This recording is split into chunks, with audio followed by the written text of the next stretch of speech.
Philippine voters. There's a ballot that was rejected first. Live mula sa GMA Network Center, ito ang 24 Oras.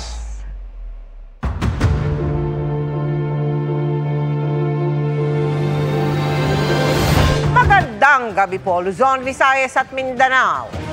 Itinuturing ng fugitive from justice ng Sandigan Bayan si dating Congressman Zaldico na akusado sa flood control scandal. Dahil yan sa patuloy niyang hindi pagharap sa korte kahit batid nito ang kaso at warrant of arrest. Pugante na rin ang turing sa 3 pang tauhan ng SunWest Corporation. At nakatutok si Bernadette Reyes. Fugitive from justice na ang turing kay dating Ako Bicol Party List Representative Zaldico batay sa resolusyon ng Sandigan Bayan 5th Division. Ibig sabihin tumakas siya para iwasan ng prosekusyon o parusa laban sa kanya. Ayon sa resolusyon, ang pagtanggi ni Ko na isumite ang sarili sa korte ay kumpirmasyon ng intensyong manatili sa labas ng jurisdiksyon ng korte. Lalo't nag-abroad siya sa panahong aktibo ang investigasyon sa flood control scandal, kung kailan nalalapit na ang formal na paghain ng kaso laban sa kanya. Ayon pa sa korte, batid rin ng akusado ang mga kaso at ang warrant of arrest laban sa kanya. Dahil fugitive from justice na, pinapayagan na ng batas ang iutos ang pagkansila sa kanyang passport. Iniutos yan ng Department of Foreign Affairs na ginawa na ng kagawaran kahapon, alinsunod sa utos ni Pangulong Bongbong Marcos. Nahaharap si Ko sa kasong malversation of public funds through falsification of public documents at paglabag sa Anti-Graft and Corrupt Practices Act. Itinuturing na rin fugitive from justice at kansilado na rin ang passport ng 3 tauhan ng SunWest Corporation dahil sa pagtanggi rin na humarap sa korte. Kapwa rin sila nahaharap sa kasong malversation of public funds at paglabag sa Anti-Graft and Corrupt Practices Act. Ibinasura naman ng Sandigan Bayan 5th Division ang mosyon ng prosekusyon na i-consolidate o pagsamahin ang kaso ng mga akusado mula sa 6th Division na naaprubahan na ng 6th Division noong November 27. Baka ikadelay o ikadiskaril pa ito ng kaso ayon sa korte. Para sa GMA Integrated News, Bernadette Reyes, nakatutok 24 Oras. At kaugnay niyan, sa pre-trial ng Sandigan Bayan 6th Division, binigyan ng korte ang prosekusyon at depensa ng hanggang December 16 para magkumpara ng mga dokumento at magkasundo sa mga stipulation nito. Sa January 8 naman sisimulan ang bail hearing. Inireklamo naman ng pagkubra umano sa ayuda ng 14 na opisyal ng barangay sa Iloilo City. Ang sumbong ng DSWD sa Ombudsman. Tinatakot nila ang mga may sakit o namatayan na pwedeng tumanggap ng tulong. Naaalisin sila sa listahan ng mga benepisyaryo kung hindi sila magbibigay ng parte. Nakatutok si Salima Refran. Tulong para sa mga nangangailangan o nagkaroon ng biglaang krisis sa buhay, ang layo ng programa ng DSWD na AICS o Assistance to Individuals in Crisis Situations. Pero sa 16 na barangay sa Iloilo City, nabuko na pati ito kinukurakot. Pagkatapos ng payout, pag uwi ng mga benepisyaryo, kinuwers nila yung mga benepisyaryo na kunin yung porsyento nung payout. Sa 10,000 na ibinigay sa kanilang tulong pinansyal, pilit kunin yung 8,000 hanggang 9,000. Ang natitira na lang sa kanila halos 2,000 or 1,000. Ang mga biktima, mga may sakit o namatayan na nangihingi ng medical o burial assistance. Tinatakot pa umano silang tatanggalin sa listahan kung hindi magbibigay sa mga taga-barangay. Kalat-kalat yung barangay, 16. Hindi siya nangyari sa isang lugar lang. So obviously merong parang concerted modus operandi. Pati yung halaga na hinihingi kasi may pattern. 8 to 9,000. Natatakot sila kasi minsan may misrepresentation na kapag hindi ka nagbigay ngayon, hindi ka na namin lalagay sa listahan. Pero ang sagot namin, hindi naman sila ang gumagawa ng listahan. Kaya naghain ng DSWD ng mga reklamong graft, grave misconduct at abuse of authority sa Ombudsman laban sa 14 na mga punong barangay, kagawad at iba pang barangay appointed officials sa mga distrito ng Haro at Arevalo sa Iloilo City. Hinihingi rin ng DSWD na isailalim sa preventive suspension ng lahat ng kanilang inireklamo. This is something that we will take very seriously, no? Dahil itong ayuda, assistance that are supposed to reach the people who need it the most, kinakaltasan ng mga tao na hindi naman karapat-dapat kumuha ng porsyento. Dadaan muna sa evaluation ng Ombudsman ng reklamo bago sumailalim sa administrative adjudication. Ang DSWD maghahain pa raw ng dagdag ng mga reklamong kriminal. Sinusubukan ng GMA Integrated News na makuha ang panig ng mga inireklamo. Para sa GMA Integrated News, Sanima Rafran, nakatutok 24 oras. Saktong isang buwan na mula nang magbalik ang sesyon ng Senado at hindi na rin nakitang pumasok si Senador Bato de la Rosa. Sabi ngayon ng DILG, alam nila kung nasaan ang kinaroroonan ng senador na palipat-lipat umano ng bahay.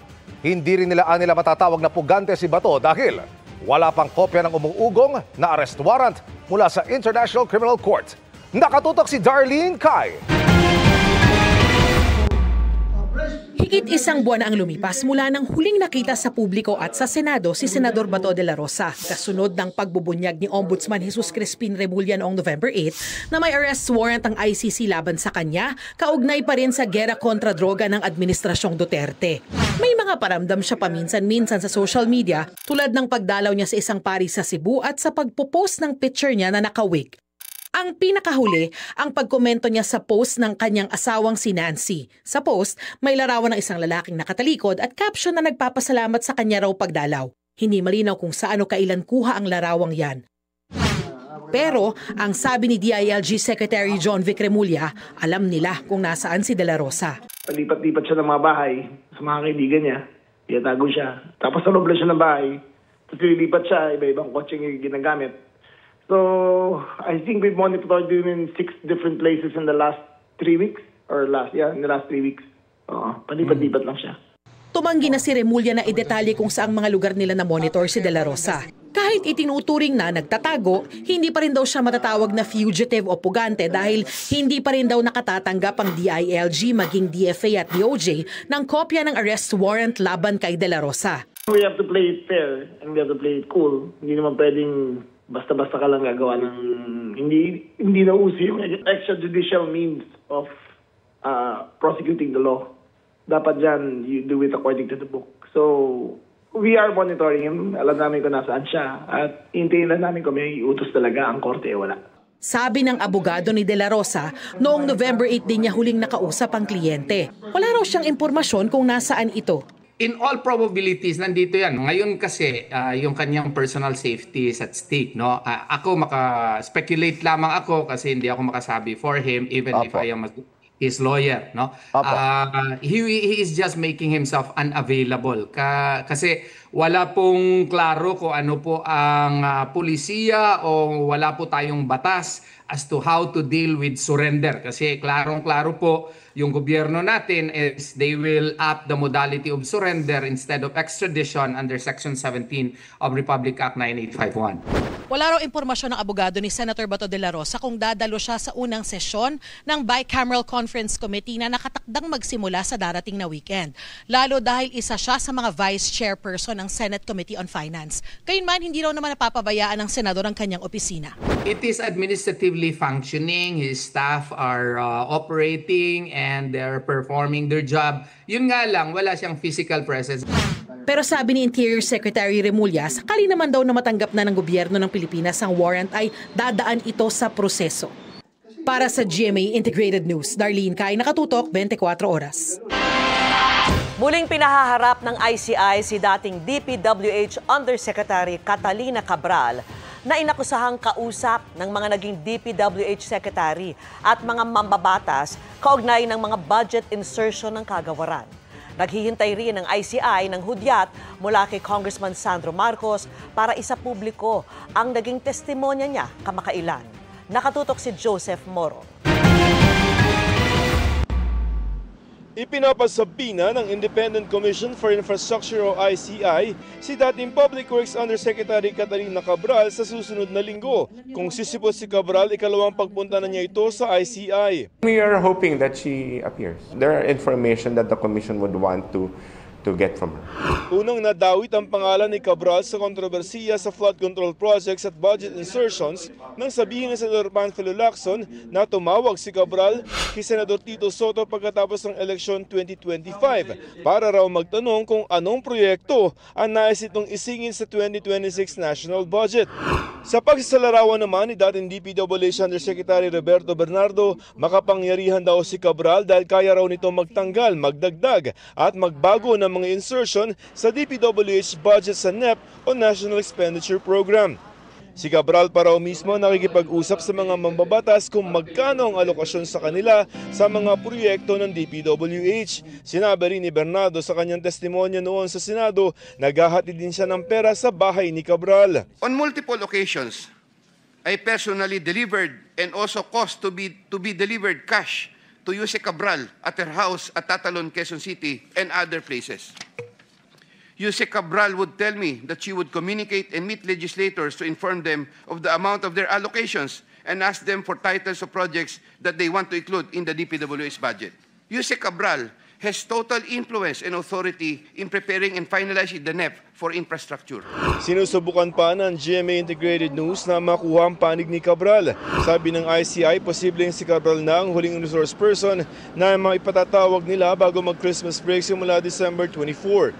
Pinag-iisipan din kung magpapatawag pa sila ng resource person sa susunod na taon, lalo't epektibo na ang pagbibitiw ni Commissioner Rogelio Singson sa December 15. It would really be best if we have a full commission, a complete commission. The prerogative to appoint a member of the ICI is with the President. Ayon sa ICI, naghihintay na lamang sila ng sulat mula kay House Majority Leader at Presidential Son Congressman Sandro Marcos para maisa publiko na ang naging pagtestimonya niya sa komisyon. Kung matatandaan, humingi si Marcos ng executive session on December 4, pero sabi niya rin noon, I have given the ICI full authority if they deem fit to release the video of my testimony. That will be discussed by the Commission, and of course, upon their decision, then we will, if the decision is to share the video, then we will share it to the media. Para sa GMA Integrated News, Joseph Morong, nakatutok 24 oras.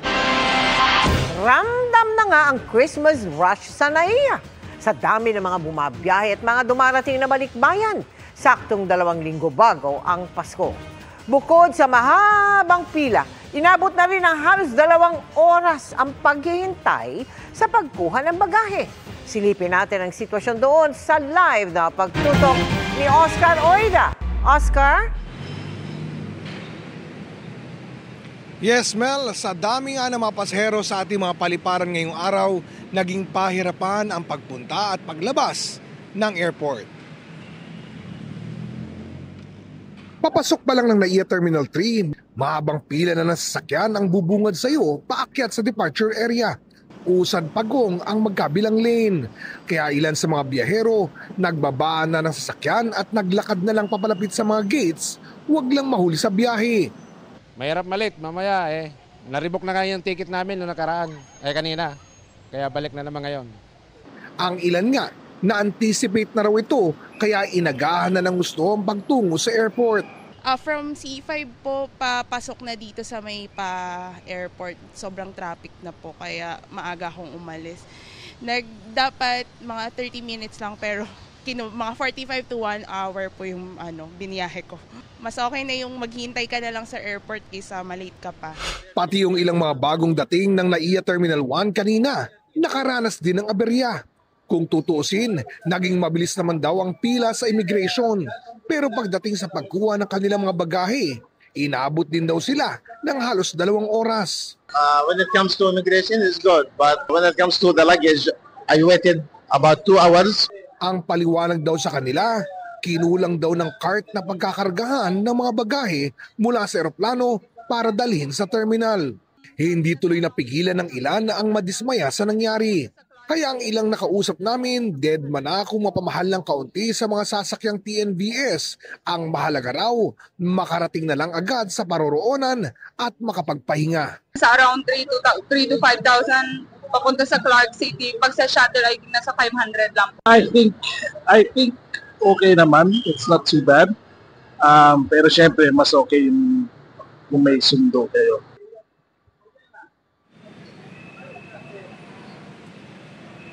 Samantala, Mel, ayon sa Civil Aviation Authority of the Philippines o CAAP, ay posible umunong umabot o humigit pa sa 980,000 na pasero ngayong holiday seasons. At kaugnay niyan ay may mga help desk naman natutugon sa mga concern ng mga biyahero. Mel? Maraming salamat sa iyo, Oscar Oida.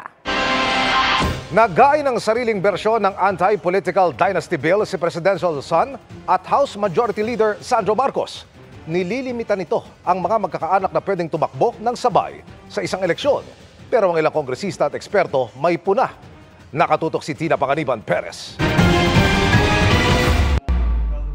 Kasunod ng anunsyo ni Pangulong Bongbong Marcos na isa sa 4 niyang priority legislation ang para sa anti-political dynasty, naghain si Presidential son at House Majority Leader Sandro Marcos ng panukalang batas para rito.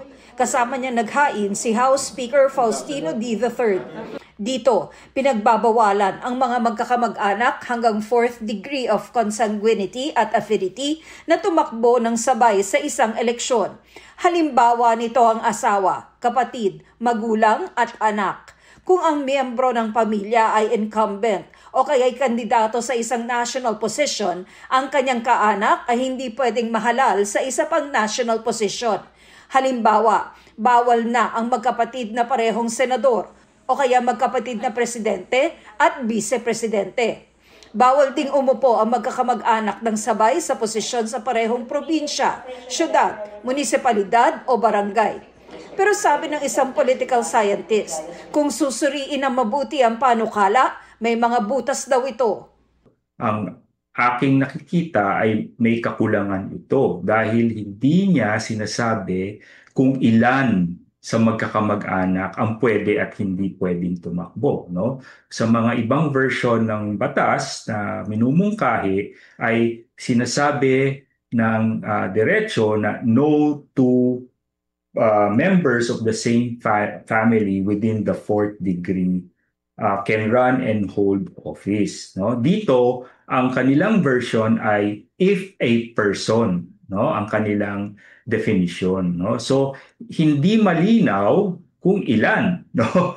At kung paano. No? Malamya at tila nagpapanggap lang daw na kontra-political dynasties ang panukala dahil pinapayagan pa rin ito ang magkakamag-anak na sabay-sabay tumakbo sa magkakaibang posisyon at lugar. Tapos, ang isa pa, ang kanilang pagkakalatag ng kanilang listahan ng bawal tumakbo ay ayon sa teritoryo or hierarchical territory, no, national, sa local, no, whether provincial, municipal, city or barangay, no. Kaya lang, no, hindi maliwanag paano kung may overlapping constituency, no. Halimbawa, hindi ka nga tumakbo sa isang distrito, bilang kongresista, tatakbo ka naman dun sa ibang distrito, sa ibang probinsya, or sa ibang jurisdiction. No? So, kailangan linawin ito, kung hindi, iisipin ng mamamayan at mga nagmamasid na ito'y mga loophole. At ito ay, again, no, isang malaking pagpapanggap lamang na merong tinutulak na anti-political dynasty. Mahigit 100 panukala kontra political dynasties ang inihain na rito sa Kamara at ang ilang may akda na kukulangan sa panukalang inihain ni na Speaker D at House Majority Leader Marcos. Sabi ni House Deputy Minority Leader Laila De Lima, pwede nga magresulta sa Fat Dynasty ang panukala ni na D at Marcos. Ibig sabihin, ang isang pamilya, posibleng may nakaupong miyembro sa lahat ng posisyon mula national hanggang barangay level. Tinawag ng Makabayan Bloc ang panukala na kapos, mapanlinlang at malabnaw dahil pwede pa rin sabay-sabay na tumakbo at manalo ang mga magkakamag-anak sa iba't ibang posisyon, gaya ng may senador, may kongresista, may gobernador at may mayor. Pangamba ni House Senior Deputy Minority Leader Edgar Erice, baka lalo pang palakasin ng panukala ang mga political dynasty.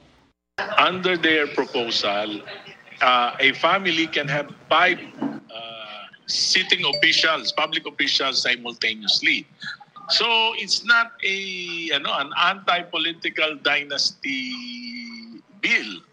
It's a bill that legitimizes the existence of political dynasties, and I think it is against the provisions of Article 2, Section 26 of the 1987 Constitution. Hinihinga namin ang pahayag sina D at Marcos.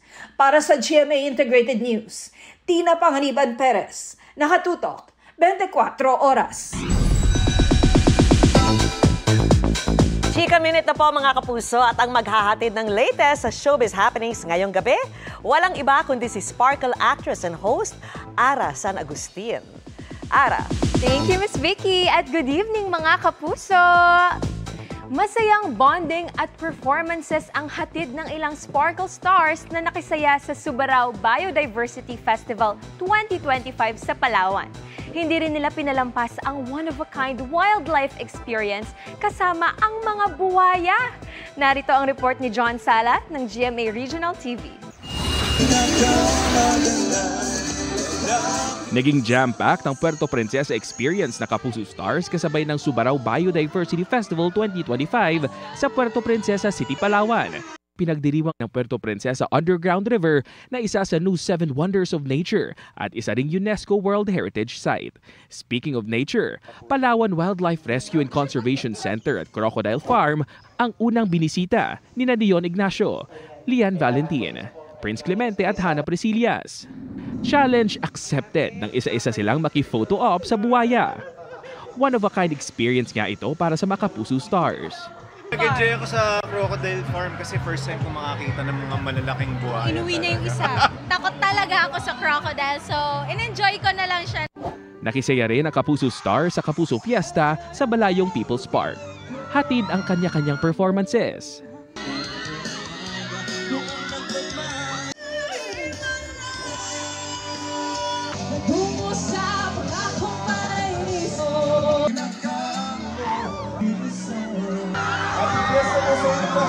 Napaka-init ng pagtanggap sa amin ng Puerto Princesa kaya talagang napaka-overwhelmed namin. First time ko dito, so first time ko ma-experience yung warmth, yung pagiging welcoming ng mga tao dito. Mula sa GMA Regional TV at GMA Integrated News, John Sala, nakatutok 24 oras. Proudly Pinoy ang bida sa Christmas event sa Los Baños sa Laguna. Yan po ang abaka na tampok mula sa mga kasuotan hanggang sa mga palamuting pamasko. Tinutukan niya ni Von Aquino.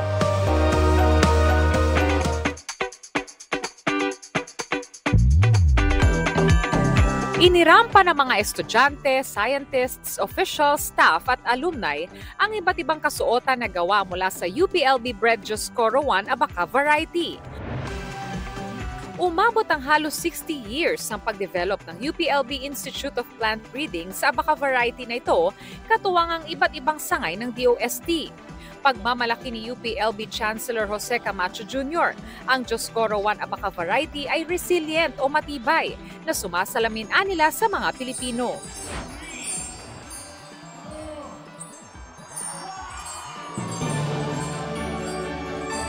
Pinailawan din ang 47-feet Christmas tree ng universidad na may 10,000 LED lights. Ang kanilang nativity display may touch of abaka rin. Kasabay nito, pinailawan din ang Christmas lights sa Oblation Park at UPLB Pili Drive Rotonda.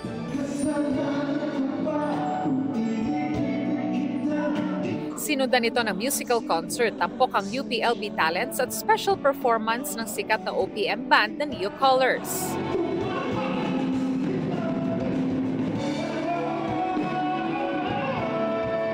Alam natin na ito'y Kapaskuhan, ito'y nagsisilbing selebrasyon ng mga tagumpay ng buong taon, ng mga hamon na napagtagumpayan natin. At ngayong gabi ang Kapaskuhan ay pinagdiriwang natin. Ngayong gabi ay isang tagumpay ng industriyang Pilipino, ang abaka industry, at kailangan natin pong mag-celebrate. Para sa GMA Integrated News, Von Aquino, nakatutok, 24 oras. Nagdagdag pa ng mga U-turn slots sa Marcos Highway ang MMDA sa pag-asang hindi maulit ang Carmageddon itong weekend. Nakiusap din ang MMDA na huwag munang mag-mall-wide sale. Nakatutok si Rafi Tima. Matapos ang heavy-gat na traffic na ito sa Marcos Highway noong Sabado, sinimulan ng ipatupad ng MMDA ang ilang pagbabago rito para hindi na ito maulit. Kabilang ang pagpapahaba sa concrete barrier malapit sa Nicanor Roa Street para hindi agad pumagitna ang mga sasakyan papasok ng Marcos Highway. May mga idadagdag ding U-turn slots malapit sa kanto ng Sumulong at Marcos Highway. Pumayag na rin daw ang DPWH na huwag munang i-operate ang kanilang weighbridge sa Marcos Highway para hindi makaabala sa daloy ng trapiko. Pinalitan na rin ng plastic ang mga concrete barriers sa tapat na isang mall para kapag naulit ang gridlock sa Marcos Highway, madali itong buksan para makatawid ang mga sasakyan mula sa Felix Avenue patungong Mayor Hill Fernando. Ayon sa MMDA, ang mungkahing lagyan ito ng traffic light ay hindi uubra. Nung araw po, nilagyan na namin yan ng traffic signal, binuksan namin, grabe po ang naging traffic. So ibig sabihin, mas okay na may U-turn.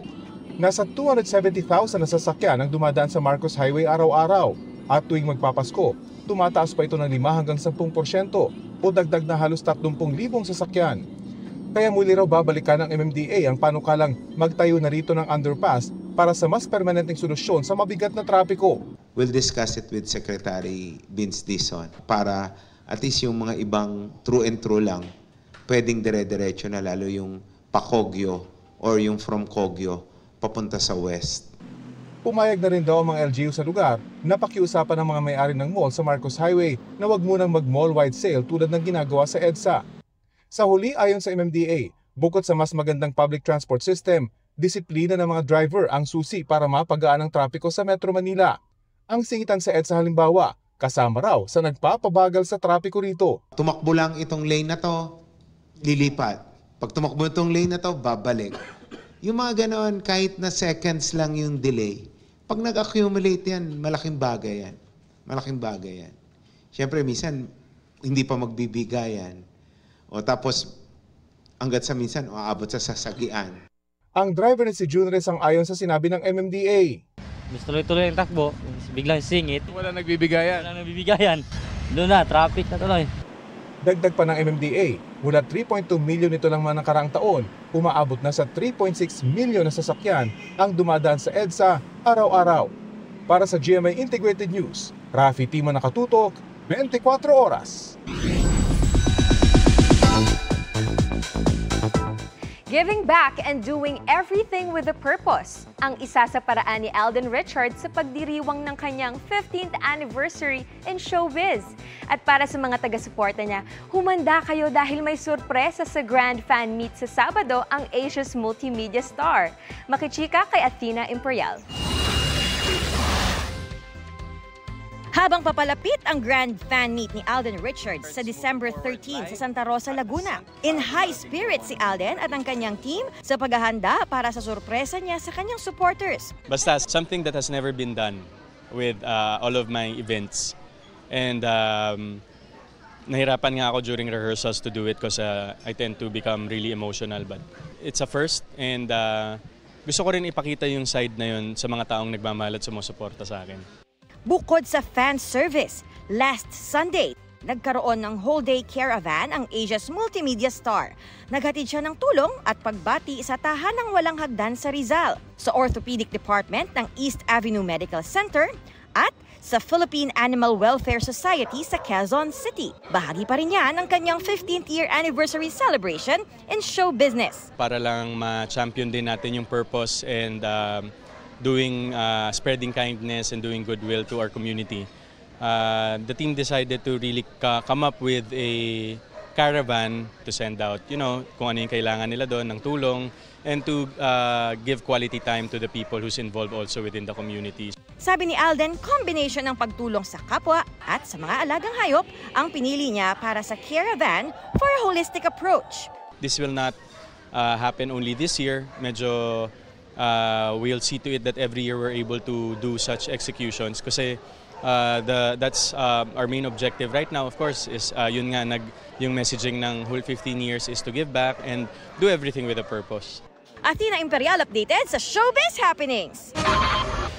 Pinuna ng ilang mambabatas ang hindi pag-certify as urgent ni Pangulong Bongbong Marcos sa mga panukalang tinukoy na priority bills. Ang sagot ng Malacanang, kailangan lang yan kung may public calamity o emergency. Ang sabi naman ng isang analyst, tila nasa legacy building o pagbubuo na ng legasiya ang Pangulo sa mga huling taon niya sa pwesto. Nakatutok si Ivan Mayrina. Pinamamadali ni Pangulong Bongbong Marcos sa Kongreso ang pagpasa sa 4 na priority bills kontra sa korupsyon, ang kontra-dynasty sa politika, reforma ng party list system, paglikha ng Independent People's Commission at transparency sa paggugol ng pondo ng bayan. Pero ni isa rito, hindi raw sesertipikahan bilang urgent ng Pangulo. Paliwanag dito ng palasyo. Malinaw din naman po ang sinasabi ng konstitusyon kung kailan lamang po kailangan mag-certify as urgent ng bill ang Pangulo. Ito ay kung may tinatawag ng public calamity or emergency. So, naaayon naman po sa konstitusyon ang ginagawa ng Pangulo. Pero matatanda ang sinertify as urgent ang 2024 national budget nang dinidinig sa Kongreso.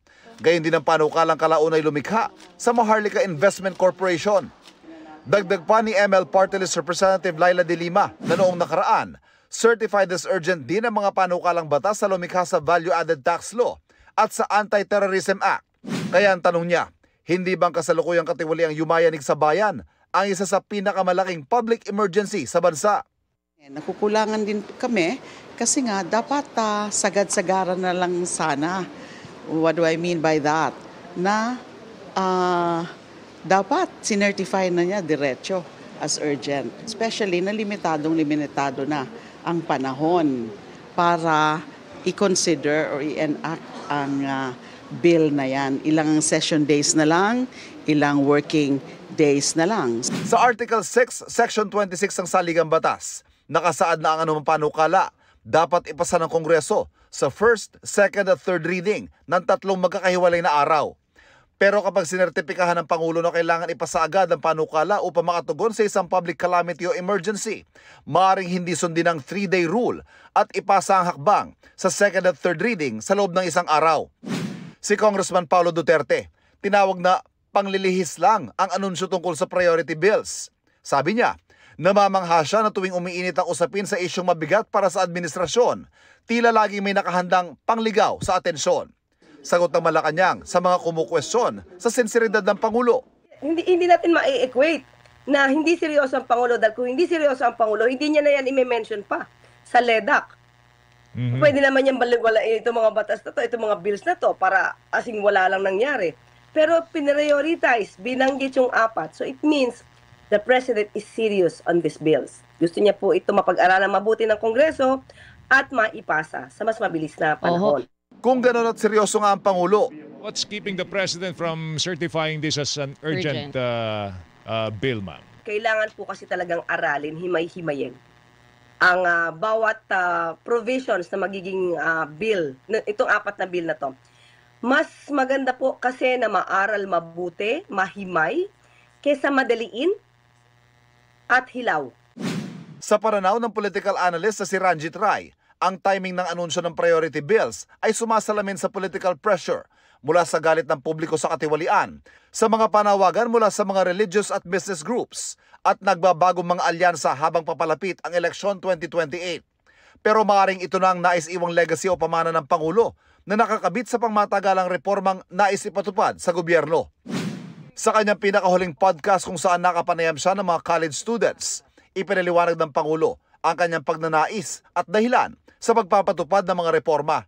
My hope and the reason the structural change is important is because kahit wala na ako rito, sana yung mga pagbabagong nasimula namin o na tumatakbo na, matuloy-tuloy na para hindi na matanggal. Do it in such a way that it will continue, it will even get better especially if we choose our presidents well. Ang hakbang na ito ng Pangulo, hindi lamang para iligtas ang kanyang administrasyon, kundi ang buong istruktura ng pamahalaan, ayon sa political analyst na si Julio Tihanki.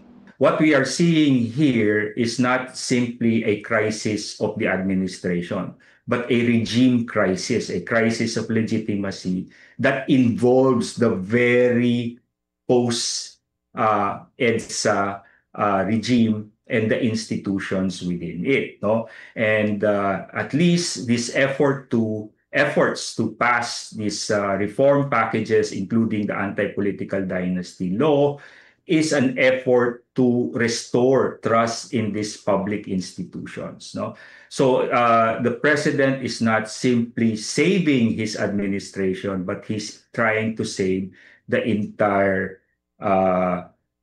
regime, no? The entire architecture of government.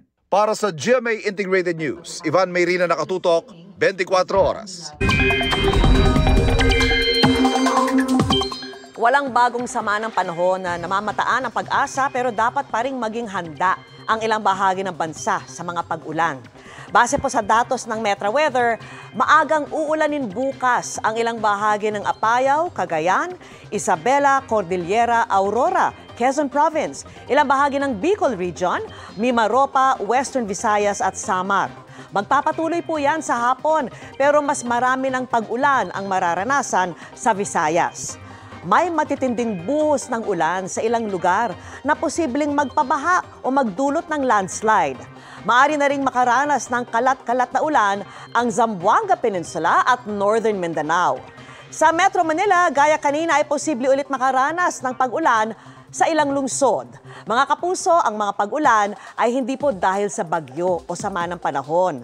Amihan, shearline at localized thunderstorms pa rin ang makakaapekto sa bansa. Ramdam na rin ang unti-unting paglamig ng simoy ng hangin sa ilang lugar.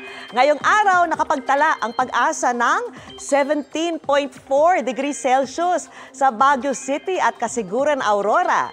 17.5 degrees Celsius sa La Trinidad, Benguet. 20.5 degrees Celsius naman sa Malaybalay, Bukidnon at 20.8 degrees Celsius sa Tanay, Rizal. Posibleng bumaba pa yan sa mga susunod na linggo habang patuloy ang paglakas ng amihan. Naglapag ng clues ang cast ng The Secrets of Hotel 88 sa roller coaster of emotions na aabangan ng mga manonood sa upcoming collab series. Puno ng misteryo ang kwento maging sa cast na may mga kailangan din daw isikreto habang nagsushoot. Makichika kay Nelson Canlas. Full of secrets and mystery ang upcoming drama mystery collab ng GMA at ABS-CBN na The Secrets of Hotel 88 na muling pagsasamahan ng kapuso housemates na sina Mika Salamanca, Will Ashley, AZ Martinez, Dustin Yu, Josh Ford, kasama rin ang Star Magic X PBB housemates na sina Brent Manalo, Ralph De Leon, Esnir, River Joseph, Bianca De Vera, Clarice Guzman, Cyriel Manabat at Kira Ballinger. True to its title, maging mga castmates had their share of secrets pagdating sa script at plot twist ng kwento. We thought at first na parang PBB to. Pero this time around, it's so different kasi parang may mga sikreto kami lahat sa isa't isa. May mga scenes din po na tinitake yung each actor na bawal namin sabihin. Full of mystery talaga siya, full of secrets na pati kami hindi po namin alam. Pero don't let the title fool you dahil hindi lang daw isang genre ang dadaanan ng kwento.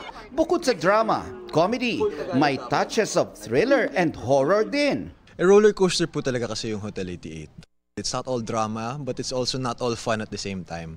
Ang ilan may patikim na ngayon pa lang kung ano ang aabangan sa kanilang roles. Parang for the past years, ang ginagawa kong characters puro serious eh. I mean, ito serious naman, but this time parang medyo bagets-bagets eh, jolly-jolly yung atake ng character. Ako na-enjoy ko yung character ko dito kasi it's something na parang I like. Medyo light siya. Actually, close siya sa personality ko. Medyo iba kasi siya sa mga usual na ginagawa ko. Siguro yung pagka persistent niya in fighting for justice. Bukod sa ganda ng kwento, aabangan din ang ganda ng location ng serye. Challenge nga raw na marating ito. Hindi siya flight. Like, we take a boat talaga. Yeah, water taxi kami going to the location. Pero dahil busy sa taping ng series at iba pang bagay, ang housemates may oras pa kaya para makapag-bonding sa set? After taping, kapag pack up, then we all have dinner together. We talk about what happened in our days, catch up, maybe study the script together. Nelson Canlas, updated sa Showbiz Happenings.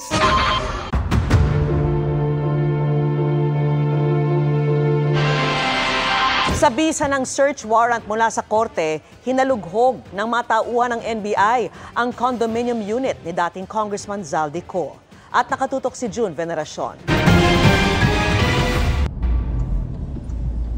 Sakay ng 3 sasakyan, pinasok ng mga ahente ng NBI ang condominium building na ito sa BGC Taguig. Ito ay sa bisa ng search warrant mula sa korte para halughugin ang unit ni dating Congressman Zaldico, kaugnay ng kasong paglabag sa Anti-Graft and Corrupt Practices Act. Sa bisa ng search warrant, pwedeng pwersahang magbukas ng mga vault ang mga ahente ng NBI. Pwede rin silang magkumpiska ng mga cash at dokumento. Ito po sa search warrant, in the application, there is a mention that there is a need and necessity to see kung anong laman ng vaults na yan at yung laman ng vault na yan, potentially baka magagamit na ebidensya doon sa ating iniimbestigahan ng kaso. The inventory sheet would include everything that was seized during the implementation. The operatives will be preparing a post-operation report addressed to the director at dyan lang po namin masasabi kung ano yung mga nakuha na. As of 6:30 p.m., nasa loob ng unit pa rin ko ang mga NBI agent. Hindi pa masabi ng NBI kung hanggang kailan tatagal ang paghahalughog. Depende raw ito kung meron ng makuhang sapat na ebidensya. Para sa GMA Integrated News, June Veneracion, nakatutok, 24 oras. Kahit tinangkang tabuyin, nakipagtapatan sa mga barko ng China, mga barko ng Pilipinas. Yan sa gitna ng paghahatid nila ng ayuda sa mga Pilipinong mangingisda sa Baho de Masinloc. Nakatutok si Chino Gaston. Mistulang David and Goliath ang tapatan ng mga barko malapit sa Baho de Masinloc sa loob ng Exclusive Economic Zone ng Pilipinas kaninang umaga. Mga barko ng Bureau of Fisheries and Aquatic Resources at Philippine Coast Guard laban sa mas marami at mas malalaking patrol vessels ng China Coast Guard at People's Liberation Army Navy. Nasaksihan ng mga taga-media ang mga pangyayari habang sakay ng Cessna Caravan aircraft ng BFAR sa regular na Maritime Domain Awareness flight sa lugar. Ilang beses ding nag-radio challenge ang isang Chinese warship na sinagot naman ng BFAR aircraft. You are way beyond the 200 nautical mile EEZ of your country. Please review your chart. Salita ng Philippine Coast Guard at Bureau of Fisheries and Aquatic Resources na nagsasagawa ng Maritime Domain Awareness Flight sa may Baho de Masinloc. At sa pagkakataong ito, kasabay tayo ng BFAR. At dito natin nakita malapit sa Baho de Masinloc ang ginagawang pagtataboy ng China Coast Guard at maging ang kanilang mga warship sa mga barko naman ng Philippine Coast Guard at BFAR. Nagpunta roon ng 4 na barko ng BFAR at ang BRP Cape San Agustin ng PCG para sa regular na kadiwa para sa bagong bayaning mangingisda program na naghahatid ng tulong sa mga mangingisdang Pilipino. We were able to monitor 2 destroyer-class PLA Navy and the other one, ito pa rin yung replenishment vessel na nakita natin for so many weeks already. And there are also 6 China Coast Guard vessels. It has always been a David and Goliath battle. Despite of our size, despite of our limited number of assets, patuloy nating idinideploy ito at patuloy nating tinitindigan ng West Philippine Sea. Inikot din ng BFAR aircraft ang buong bahura kung saan nakita muli ang mga kulay dilaw na boya sa labas at loob ng Baho de Masinloc na nilagay ng China. Hanggang bukas mananatili ang mga barko ng BFAR malapit sa Baho de Masinloc para magbigay ng krudo, yelo, pagkain at iba pang supply sa mga mangingisdang Pilipino. Samantala, sa nagtapos ng 9th Bilateral Maritime Cooperative Activity ng Pilipinas at Amerika, nagsagawa ng surveillance operations ang BRP Jose Rizal kasama ang USS Rafael Peralta ng Amerika. Kasama naman ang FA-50 jets ng Philippine Air Force sa Maritime Patrol, ang P-8A Poseidon ng US Navy. Para sa GMA Integrated News, Chino Gaston nakatutok, 24 oras. Wagi ng 2 Spotify Wrapped Awards ang podcast na Barangay Love Stories ng GMA flagship FM radio station na Barangay LS 97.1 Forever. Tinanggap ng host ng programa na si Papa Dudut ang awards na Top Love and Relationship Podcast at Top Podcast in the Philippines 2025 mula sa Global Streaming Giant. Bukod dyan, umabot na sa mahigit 1 billion minutes in listening time ang Barangay Love Stories podcast. Nito lang Pebrero, nakuha ng programa ang Spotify Creator Milestone Award. Masangsang na mga umunoy smuggled na karne at fishery product ang kinumpiska sa isang cold storage facility sa Navotas. Ang halaga, aabot sa 10 milyong piso. Nakatutok si Von Aquino. Sa bisa ng search warrant, sinalakay ng pinagsanib na puwersa ng Department of Agriculture, National Meat Inspection Service at PNP Criminal Investigation and Detection Group ang isang cold storage sa Navotas City. Sa loob, nakita ng mga operatiba ang mga karne na nakalapag lang sa sahig at hindi rin malinis ang pinaglalagyan sa mga ito. Ayon sa Department of Agriculture, itetrace ng mga otoridad kung saan dinadala ang mga produktong ito. Yun talaga yung pinipigilan natin mangyari, no? Na mapunta sa merkado at saka sa makonsume ng public yung mga produktong nandito. Kasi obviously, nung chinek natin, pinasok natin sa loob, napaka-unsafe, 'di ba? Kung kakainin niya ng mga tao, hindi nakabuti sa mga tao 'yon. Hinihinalang smuggled ng frozen meat at fishery products na batay sa inisyal na impormasyon galing umano sa China, Brazil at Thailand. Pero wala umanong kaukulang dokumento ang mga produkto at unsanitary ang pinaglagyan, bukod pa sa masangsang na ang amoy. Unsanitary yung handling. Pangalawa ay walang mga kaukulang dokumento na maipresent sa controlling authority. Tinatayang hindi bababa sa 10 milyong piso ang halaga ng mga nakumpiskang produkto. Kung ako lang kasama na yung kabila, it's more than 10.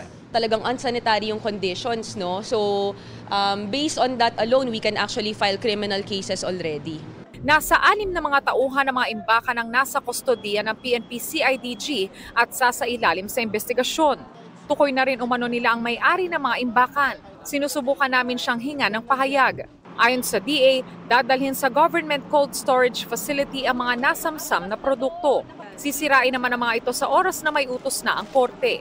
Para sa GMA Integrated News, Von Aquino, nakatutok, 24 oras.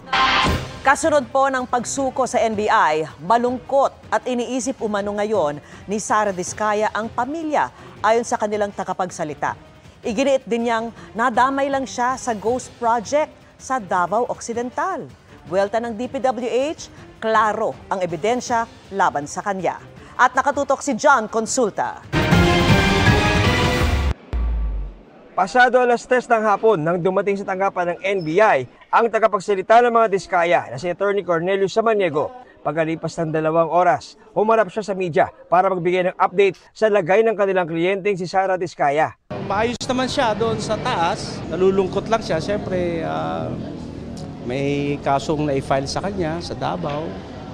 At dahil doon, ang iniisip niya yung pamilya niya.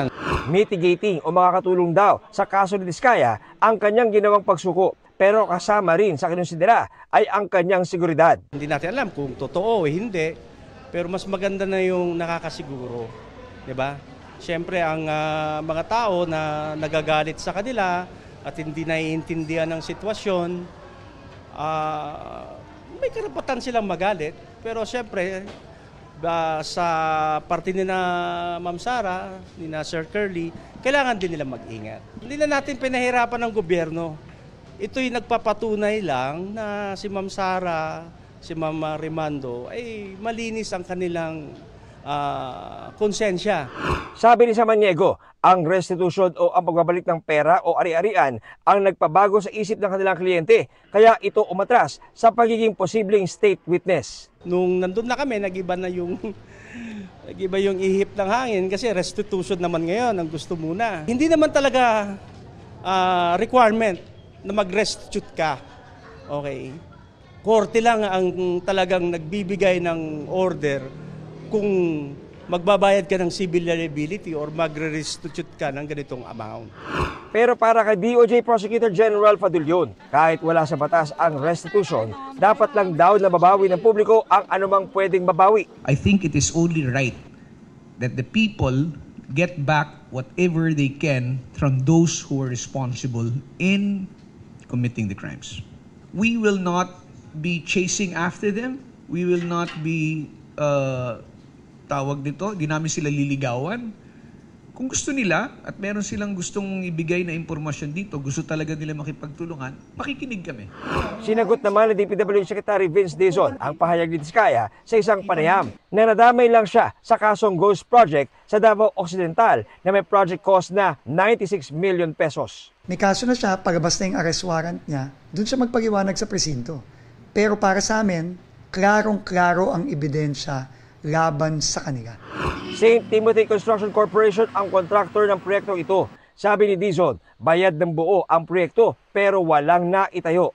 Isa lang daw yan sa mga ghost project ng mga Diskaya. Yung sasabihin niya na nadamay lang siya, wala siyang kinalaman.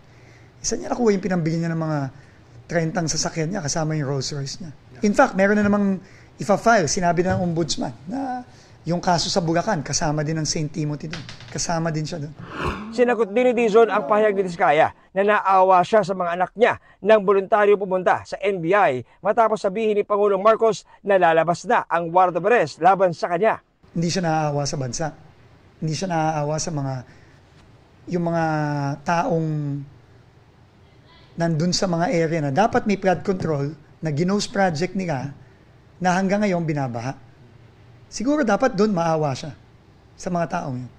Sa tingin naman ng Department of Interior and Local Government, wala sila nakikitang panganib o banta sa buhay ni Diskaya. I don't believe there's a risk for her. Mabuti nga na nag-surrender na lang siya kasi hinanap eh. Kasi we have never considered her as armed and dangerous kung maging fugitive, kung maging wanted siya. So we would have arrested her in a natural way. Para sa GMA Integrated News, John Consulta, nakatutok 24 oras. Taas noong winawagayway ng mga atletang Pinoy ang watawat ng Pilipinas sa 2025 SEA Games sa Thailand. As of 7 p.m., may 5 gintong medalya na po ang bansa, 4 na silver at 18 bronze. At mula po sa Thailand, nakatutok live si Jonathan Andal. Jonathan. Yes, Vicky, katatapos lang ngayong gabi ng laban ng Gilas Pilipinas sa Men's 3x3 at bigo po silang makasampa sa podium matapos matalo ng Malaysia sa score na 21-19. Ang Alas Pilipinas Women's Volleyball naman natalo rin po ng koponan ng Thailand sa una nilang laban dito sa SEA Games.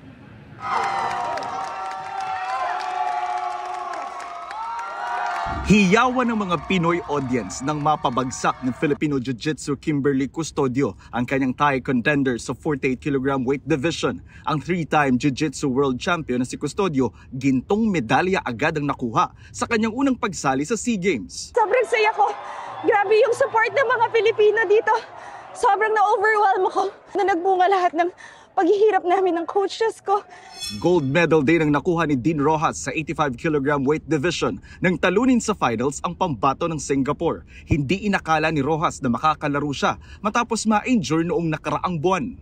Went through a lot this year. You know, I got injured in Japan like almost 3 weeks ago, so thought I wasn't gonna compete. Grateful to be here.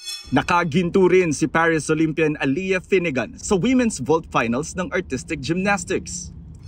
Gumawa rin ng kasaysayan ng koponan ng Pinay swimmers nang makuha ang kauna-unahang ginto ng Pilipinas sa SEA Games Women's 4x100 meter freestyle relay. Gintong ambag ni na Paris Olympian Kayla Sanchez, Shandy Chua, Chloe Isleta at Heather White. I was just really excited to get in the water and swim.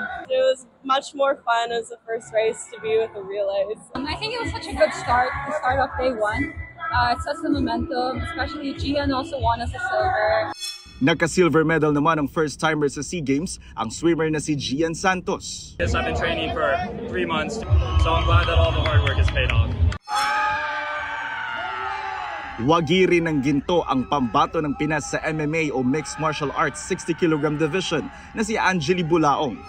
Silver medal naman si Clarence Sarza para sa Taekwondo under 46 kg division. Sunod-sunod din ang nakuhang bronze medal ng Team Pilipinas. 4 sa Jiu-Jitsu, 1 sa mountain bike cross-country eliminator, 1 sa gymnastics at 1 sa karate. Bronze medal din ang nakuha ng Olympian at 3-time SEA Games champion na si Pinoy Taekwondo Jean Kurt Barbosa.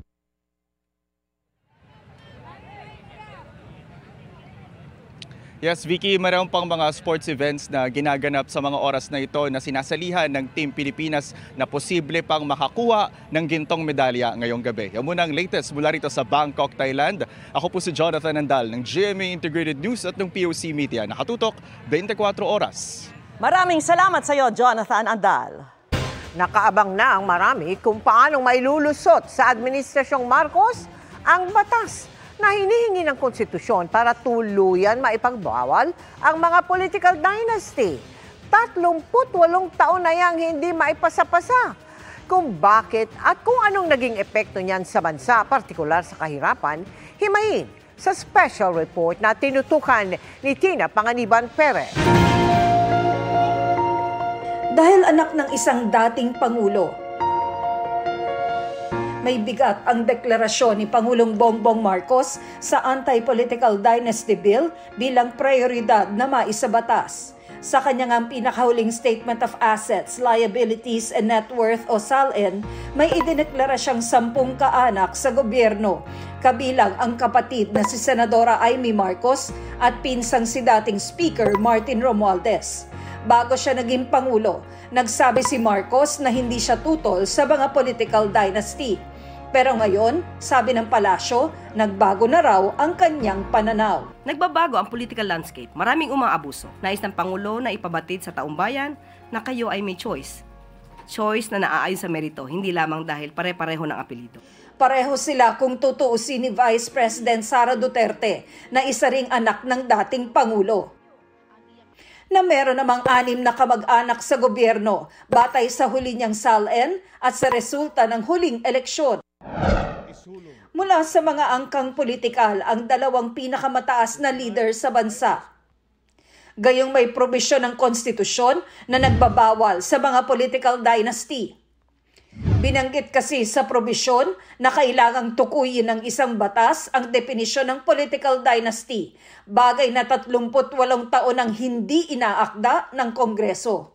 Bigo ang lahat ng panukala kaugnay niyan mula sa unang naihain sa 8th Congress, kahit nga dineklara ni dating Pangulong Noynoy Aquino noong 2015 na kailangan ng maipasa ang isang anti-dynasty bill. Wala ring naipasang ganito ang kanyang administrasyon, kahit sa mga sumunod na Kongreso. Ang bilang ng mga panukala, paunti ng paunti.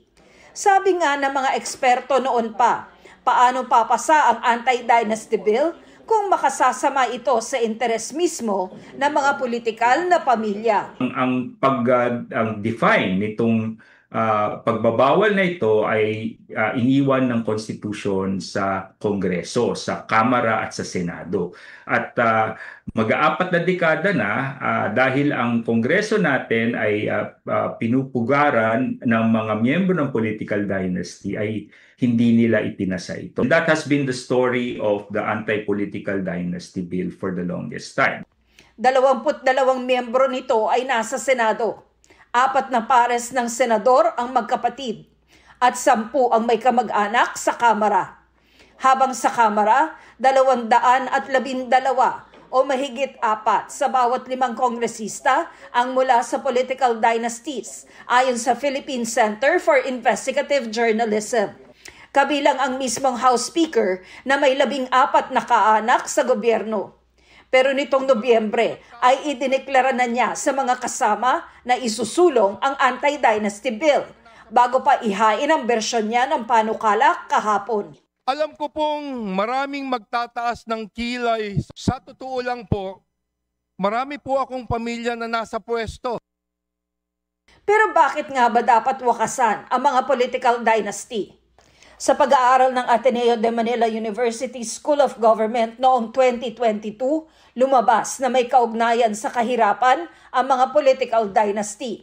Sabi nito, sa ilang probinsya ay may mga negosyong nakikipagtulungan sa mga dynasty para palawigin pa ang di pagkakapantay-pantay sa politika at yaman. Sa ngayon, di nabababa sa 100 ang nakahaing anti-dynasty bill sa Kamara na sisimulang talakayin sa Enero. And there are two schools of thought. Democracy is essentially about having to choose as many candidates as possible. That's one thing that we also need to balance out with the attempt to regulate what's accepted and what is not.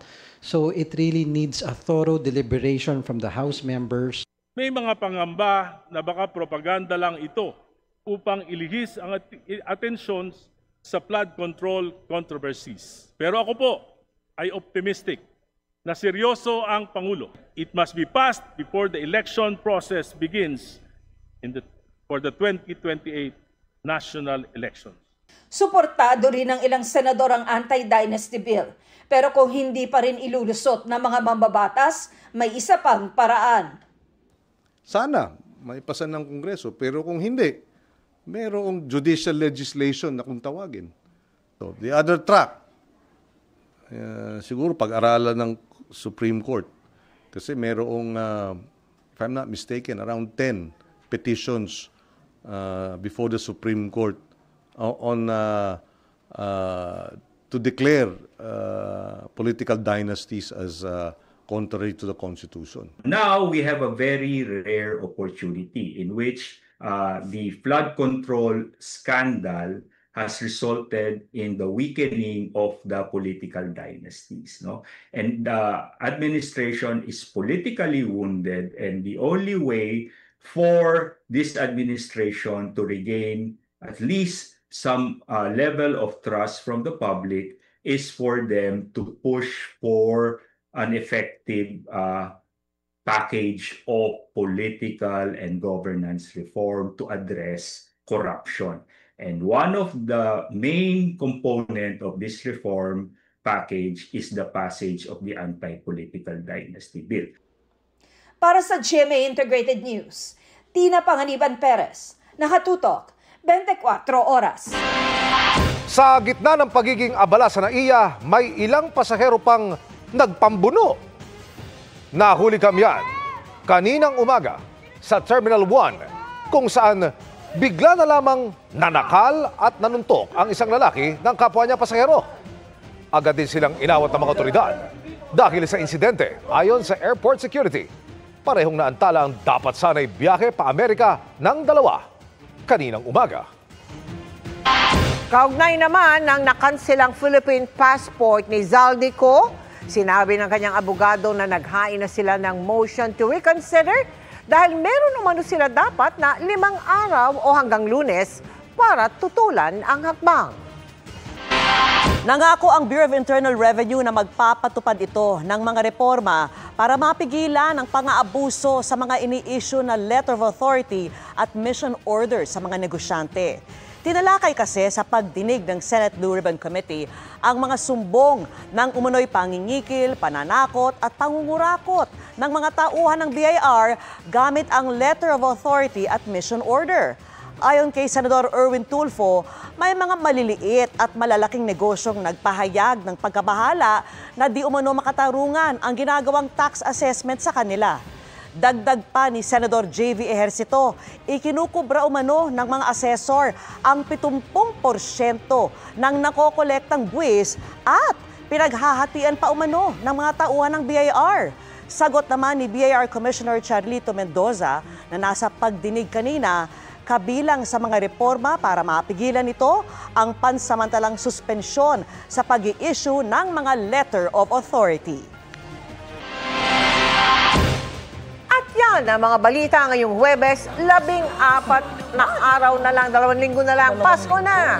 Ako po si Mel Tiangco. Ako naman po si Vicky Morales para sa mas malaking misyon. Para sa mas malawak na paglilingkod sa bayan, ako po si Emil Sumangil. Mula sa GMA Integrated News, ang News Authority ng Pilipino. Nakatuto kami 24 oras.